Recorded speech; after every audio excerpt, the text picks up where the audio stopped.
সন্ত্রাসবিরোধী আইনের মামলায় জাতীয় প্রেসক্লাবের সাবেক সভাপতি এবং জনতা পার্টি বাংলাদেশের মহাসচিব শওকত মাহমুদের ৫ দিনের রিমান্ড মঞ্জুর করেছে আদালত।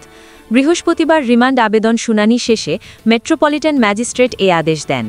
এর আগে মামলার তদন্ত কর্মকর্তা শওকত মাহমুদের ১০ দিনের রিমান্ড আবেদন করেন, তবে নথি না থাকায় তাকে কারাগারে পাঠিয়ে আজকের দিন শুনানির জন্য ধার্য করা হয়। রিমান্ড শুনানিতে রাষ্ট্রপক্ষ রিমান্ডের পক্ষে এবং আসামি পক্ষ আবেদন খারিজের পক্ষ নেয়। উভয় পক্ষের যুক্তিতর্ক পর্যালোচনা শেষে আদালত ৫ দিনের রিমান্ড মঞ্জুর করেন।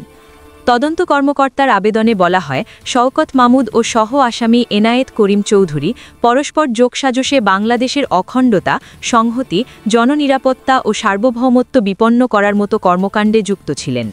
অভিযোগে উল্লেখ করা হয়, তারা গোপনে বিভিন্ন রাজনৈতিক দলের নেতা, উচ্চ পর্যায়ের ব্যক্তিবর্গ এবং ব্যবসায়ীদের সঙ্গে বৈঠক করে সরকার উৎখাতের পরিকল্পনা করেন। পাশাপাশি বিভিন্ন স্থানে গণবিক্ষোভ উস্কে দিয়ে সরকারি সম্পত্তির ক্ষতি সাধন এবং জনমনে আতঙ্ক সৃষ্টির মতো কার্যক্রমেও তার সম্পৃক্ততা রয়েছে বলে প্রাথমিক জিজ্ঞাসাবাদে প্রমাণ পাওয়া গেছে। তদন্ত কর্মকর্তার দাবি, মামলাটি সুষ্ঠুভাবে তদন্তের স্বার্থে তাকে হেফাজতে রেখে জিজ্ঞাসাবাদ করা প্রয়োজন। গত রোববার রাজধানীর মালিবাগ এলাকা থেকে শওকত মাহমুদকে গ্রেপ্তার করে গোয়েন্দা পুলিশ। এর আগে গত ১৩ সেপ্টেম্বর বাংলাদেশি বংশোদ্ভূত মার্কিন নাগরিক এনায়েত করিমকে সন্দেহভাজন হিসেবে আটক করা হয় এবং পরে সন্ত্রাসবিরোধী আইনের রমনা থানায় তার বিরুদ্ধে মামলা করা হয়। একই মামলায় শওকত মাহমুদকেও গ্রেপ্তার দেখানো হয়। শওকত মাহমুদ দীর্ঘদিন একটি প্রধান রাজনৈতিক দলের সক্রিয় নেতা হিসেবে কাজ করেছেন এবং ভাইস চেয়ারম্যানের দায়িত্ব পালন করেছেন।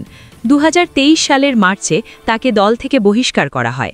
এরপর ২০২৪ সালে জনতা পার্টি বাংলাদেশের আত্মপ্রকাশের সময় তিনি মহাসচিবের দায়িত্ব গ্রহণ করেন।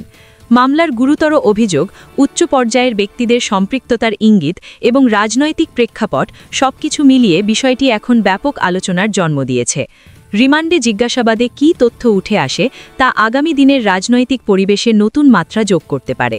আপনি দেখছিলেন এনএলবি নিউজ। সাথে থাকার জন্য ধন্যবাদ। পরবর্তী আপডেট জানতে এখনই সাবস্ক্রাইব করুন আমাদের চ্যানেল। ধন্যবাদ।